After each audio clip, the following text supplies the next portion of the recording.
Blessed are those who mourn, for they shall be comforted. So mourning is a negative emotional expression for those who actually lost their loved ones.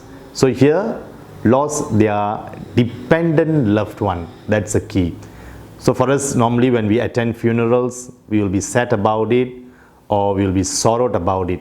But mourning is only added to our sadness when the person who has died is very close to us and we have invested much of personal emotions onto this person until we become dependent on this person. Then we mourn over the loss of the person.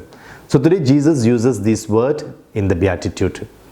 Blessed are those who mourn, for you shall be comforted. And as we know, Beatitude is not only the mark of discipleship. Beatitude is also oriented towards God and towards knowing Him. So in that sense, for those who mourn the loss of our dependent one, is also for those of us who mourn over the loss of God in our lives, for one reason or another. For many of us, because of some crisis that has been inflicted in our lives, whether this crisis comes in the form of death, accidents, sicknesses, or whatsoever, due to this, we have stopped believing even in the presence of God.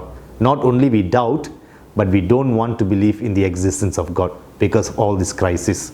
So Jesus assures us, blessed are you who mourn, and you shall be comforted eventually. So even us, all of us who actually are in this state have been included in this circle of the Beatitude. For the rest of us, maybe we might not disbelieve the presence of God, but we have lost the sense of God in our lives. Not because we are angry with God, but because we are sad over certain things that has taken place in me.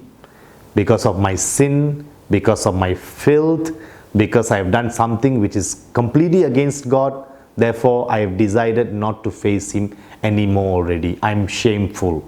And even for us who are in this state, we also have lost the sense of God. So all of us in that sense are in the state of mourning.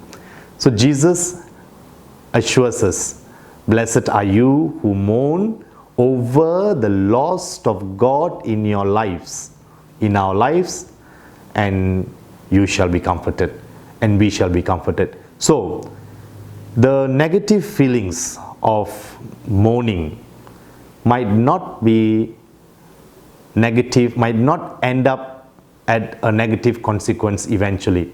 All the negative feelings for that matter. For some of us, we experience the loss of loved ones in our lives. For some of us, we also experience being bogged down by certain things. We are feeling so down. Or for some of us, a simple lethargy, emotional lethargy, burnt out or whatsoever. And all the other things that we can think of, boredom and all the other negative feelings. So this Beatitude reminds us that all these negative feelings, emotions might not end up at a negative consequence. All these negative emotions, which includes mourning as well, could be a form of God's way of purifying us. And today Jesus assures us this state of mourning is a way of God to purify His own children. So let us be blessed. Let us know mourning is not the end. Feeling of comfort is the end, and feeling of being cleansed is the end.